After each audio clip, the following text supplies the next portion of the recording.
Good evening. Thanks for joining us tonight on your Friday. I'm Sophie Erber. Employers picked up the pace of their hiring last month, adding more than 530,000 jobs. That's the most since July nationwide. This new jobs report released today also showed the unemployment rate fell to 4.6% last month. That's from 4.8% in the month of September. Our Washington correspondent Jesse Chenur has more now on what these numbers mean in our top story at 5. Americans are getting back to work. President Biden grades the new jobs report well above expectations, with employers adding more than 530,000 jobs in October. A sign that we're on the right track. The report also showed hiring grew in the past 2 months by 235,000 more jobs than previously thought, and the unemployment rate fell from 4.8 to 4.6%. This recovery is faster, stronger, and fairer and wider than almost anyone could have predicted. The president largely credits his COVID relief bill and vaccination program, as do fellow Democrats, like Missouri Congressman Emanuel Cleaver. President Biden's economic policies are working in spite of people, attacking him on it. Republicans agree the numbers are good for the country, but pin the progress on the previous administration. Under Trump, we had more jobs than people because everybody's working. Now under Biden, we got more jobs than people because people are sitting on the couch waiting for the next paycheck. Texas Congressman Roger Williams worries the Biden administration's vaccine mandates will slow growth. It'd be a lot better if we do away with this vaccination talk. And House Republican leader Kevin McCarthy says the new jobs undercut the president's push for his social safety net and climate change policies. They've been utilizing their poor job numbers to say why they need Build Back Better. So if this was the case today, why would you need the bill? In Washington, I'm Jesse Chenur. Meanwhile, unemployment numbers continue to improve here locally. Currently, the unemployment rate in the state of Iowa stands at 4%. That is down from 4.7% this time last year and 11%. That was at the peak of the pandemic. Across the river in Nebraska, the unemployment rate sits at 2%. That's down from 3.8% this time last year and 7.4% in April 2020. Over in the Rushmore state, the rate sits at about 2.9%. That's down from 4% this time last year and 9.2%, also at the peak of the pandemic. And already about 3 weeks in, and it appears John Deere and its striking workers are at a stalemate. Union members rejected the latest contract offer, and the company says they will not be getting another one. The striking workers are made up of 11 local unions. 7 of those locals voted in favor of that contract, including the one in Des Moines, Ottumwa, and Davenport. But it was ultimately rejected by other locals, and by 55% of all of its members, workers returned to the picket lines and say they're preparing to continue the strike into the winter months if need be. Siouxland saw strong winds throughout the day, and that wind might have caused a house to collapse. Sioux City Fire Rescue arrived to inspect that situation. Officials say no one was inside when the home collapsed. Kevin Kelleher is the assistant fire chief, and he says safety protocol for a collapsed home is much different than for a burning building. We're not going to risk our people for the unknown. It's more than likely nobody is in there at this point, so we're not going to send anybody in to make sure. Kelleher adds that the house has since been red tagged, and now the homeowner has been notified. The contractor and city inspection services will have to decide whether or not to repair or remove the damaged structure. A Sioux City woman tonight is facing multiple charges after police say she assaulted several teenagers during a brawl at her daughter's school. 32-year-old Jaleesa Hayes is currently charged with rioting, assault, and child endangerment. She was arrested yesterday and tonight is out on bond. According to court documents, Hayes drove her 3 daughters to West High School back on October 12th so that one of them could fight a classmate. Police say her daughter confronted that classmate and the two started fighting. Hayes and her other 2 daughters joined in on the brawl and assaulted 3 students. We reached out to the Sioux City Community School District about this incident, and they issued the following statement, quote, "The Sioux City Community School District is aware of the incident that occurred after school at West High School. We are in contact with law enforcement as they conduct their investigation," end quote. The safety of our students and families is a priority, and we take incidents of fighting very seriously. We expect parents and visitors to our facilities to model the same behavior we expect from our students. Meanwhile, 2 southern Iowa teenagers are charged with killing their high school Spanish teacher. This morning, authorities released the booking photos of these 2 young men. Jeremy Goodall and Willard Miller, both age 16, arrested yesterday and charged with first-degree murder and conspiracy to commit murder. Police say these two students plotted and then carried out that murder of 66-year-old Nohema Graber. That was at Chautauqua Park in Fairfield. Now, her body was found there hidden beneath a tarp, wheelbarrow, and railroad ties on Wednesday evening. Police say social media posts show how Miller and Goodall planned to attack Graber. She was killed by trauma to the head. Graber taught Spanish at Fairfield High School. The district has since canceled classes yesterday and today. It is time now to check on the local weather. Chief Meteorologist Scott Larson standing by. And Scott, today really marks the beginning of a real warm-up, I'd say. We saw sun, and it looks like the weekend is more of the same, if not warmer. Yeah, it looks like we're going to be able to carry this into Saturday and Sunday, so some good news for those weekend plans. We were able to get close to 70 this afternoon in Sioux City. 68 is where we officially topped out at the airport. 69 in Yankton, 62 the afternoon high in Cherokee. Overnight lows in the upper 30s and lower 40s. So some pretty seasonal conditions. If you're headed out to Friday night football games, of course, we'll have more in the sports zone. Tonight's game of the week is between Central Lyon, George Little Rock, and West Lyon. Temperatures look to be comfortable under those mostly clear skies. We'll have much more in the 9 on 9 forecast. Stay tuned. Sophie? All right, thanks, Scott. Winter weather will be here soon. Doesn't feel like it today, but it will be. And the Department of Transportation has been preparing since September. The DOT in Sioux City has already conducted an inspection of their trucks, and they've attached their plows. They also have more than 5,000 tons of salt on standby. Now, while they do have 13 full-time state employees, they say they're still looking for some part-time help over the winter months. And with Daylight Savings Day approaching, the Sioux City Fire Department hopes that Siouxlanders check more than just their clocks. Officials urge people to change the batteries in their smoke alarms at least once a year. Scott Kavarna is the Lieutenant Deputy Fire Marshal for the Sioux City Fire, and he says that smoke alarms protect you when you're most vulnerable. And at night when you're sleeping, it's kind of serves as your nose because you can't smell very well when you're sleeping. So as long as that alarm is going off to help warn you of a fire, that's what helps us the most. Kavarna says that just 61% of the homes they entered last 3 years' time had working smoke alarms. They will inspect or install smoke alarms in your house for free.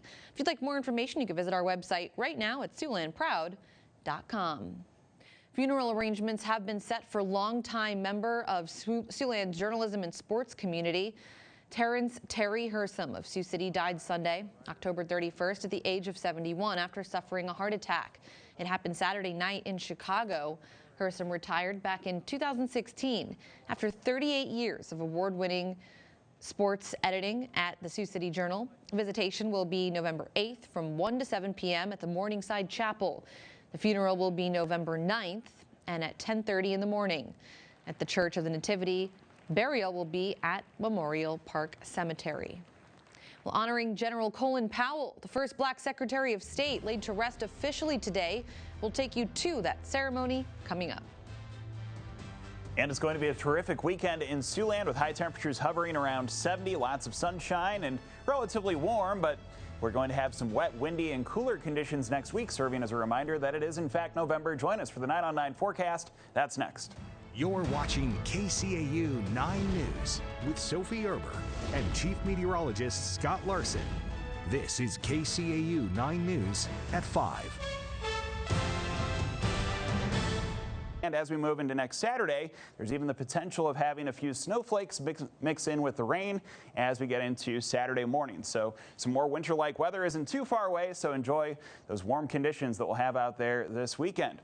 A beautiful fall scene. This is courtesy of Joan. It was taken in Storm Lake, Iowa. Some nice colors there along the shoreline. If you have a picture that you wish to share with Siouxland, make sure to send it in to weather@kcautv.com. When we get it, we'll send you a form, fill it out, send it back. We'll show your picture on the air. That was a nice one. Thanks a lot for that, Scott. I cannot believe we're talking about 70s this Saturday, potentially snowflakes the following. Things change fast. It really does. It is fall. Thanks a lot. So have you noticed, maybe? Yes, maybe. I'm expecting, and it's a baby boy this holiday season. You have a chance to guess along with me, because I don't know how much will the baby weigh. This is, to be clear, when the baby's born, not at some point during its life. If you're right, you could win a $50 gift card. Just head on over to our website, SiouxlandProud.com. You can click on the contest tab there. It's called the Sophie's Mini-Me Baby Weight Challenge. Well, New Yorker has designed the perfect place, apparently, to take a selfie. But the business tonight is also giving back to the community. We'll show you how coming up. But first, the nation's first Black Secretary of State honored today in Washington, D.C. We'll take you to that ceremony right after the break, so stay with us. You missed KCAU 9 News at 10 this week. You missed our live election coverage and detailed analysis of what the results mean for Siouxland and for Iowa. KCAU 9 News at 10. The day's top stories and your full forecast, all before the first commercial break. Welcome back. Honoring General Colin Powell, the first Black national security advisor for President Ronald Reagan, later elevated to become the first Black chairman of the Joint Chiefs. President George W. Bush also named him America's first Black Secretary of State. ABC's M. Nguyen reports now from Washington, D.C. A final national farewell to the highly decorated and well-respected General Colin Powell, his son Michael paying tribute. I took his hand. Just as he had taken mine decades before, I knew everything was not going to be okay. I wanted him to be at peace. I felt my father's love in that hand. The soldier turned diplomat whose family emigrated from Jamaica rose from humble beginnings to become one of America's most prominent leaders. Powell served in both Republican and Democratic administrations and was widely praised across the political spectrum. His former Deputy Secretary, Richard Armitage. I don't think we share often enough how we really feel with our family. Sometimes I think we take it for granted. But I want you to know that he didn't take it for granted.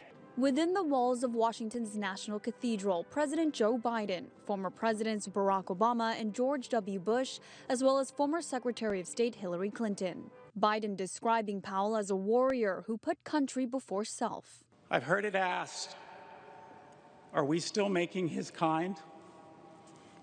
I believe the answer to that question is up to us. Powell's life was not without controversy. In 2003, he delivered a speech to the United Nations trying to make the case for why America had to invade Iraq, claiming Saddam Hussein had weapons of mass destruction. No weapons were ever found, and Powell's reputation was forever tarnished. Powell died of complications from COVID-19.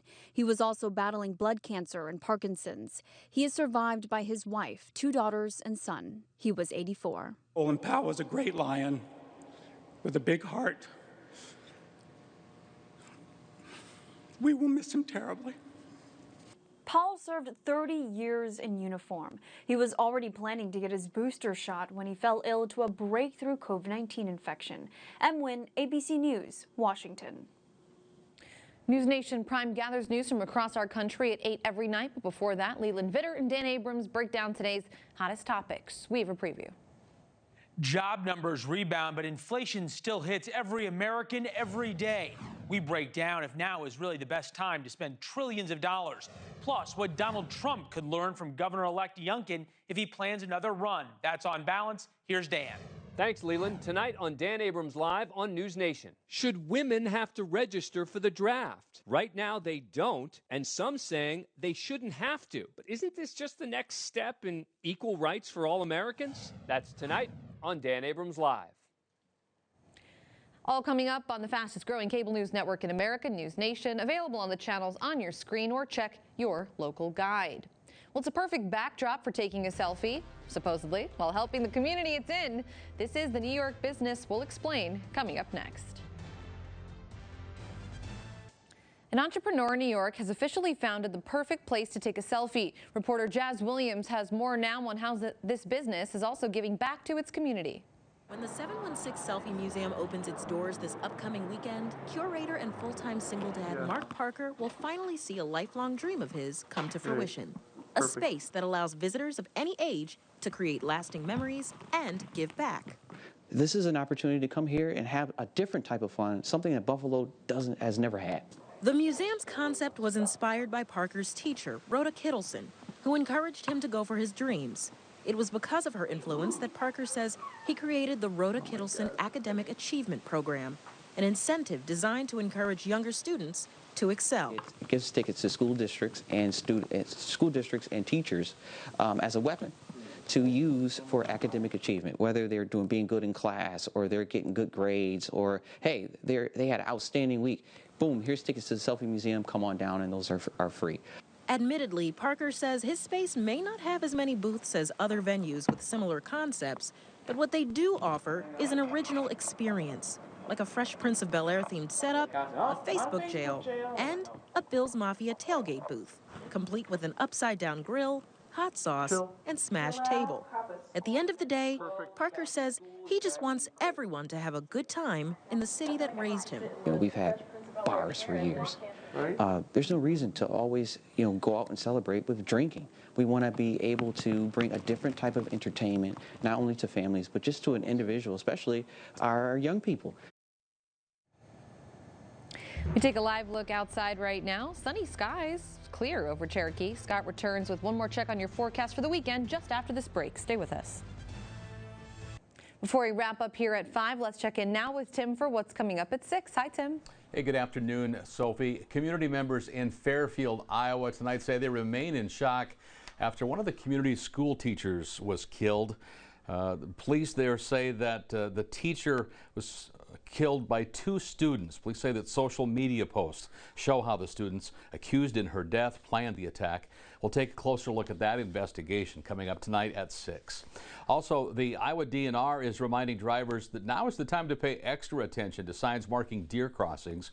At 6, hear from one driver who collided with a deer and says he's lucky to be alive. We'll have important information to keep you and your family safe coming up at 6.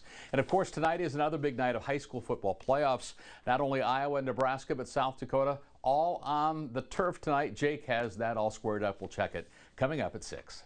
Perfect. Looking forward to that. Thanks a lot, Tim. Really can't ask for better weather. At least in my book, this is perfect football weather. It's dry, clear skies. Are not contending with any wet turf because we really haven't seen any meaningful moisture. Yeah, not since last Wednesday. It's been a little while now since we've had some rain, clear skies. Our expected tonight as the temperature dips to 37. We're on track for a high of 70 degrees tomorrow, mostly sunny, a continuation of our great weather.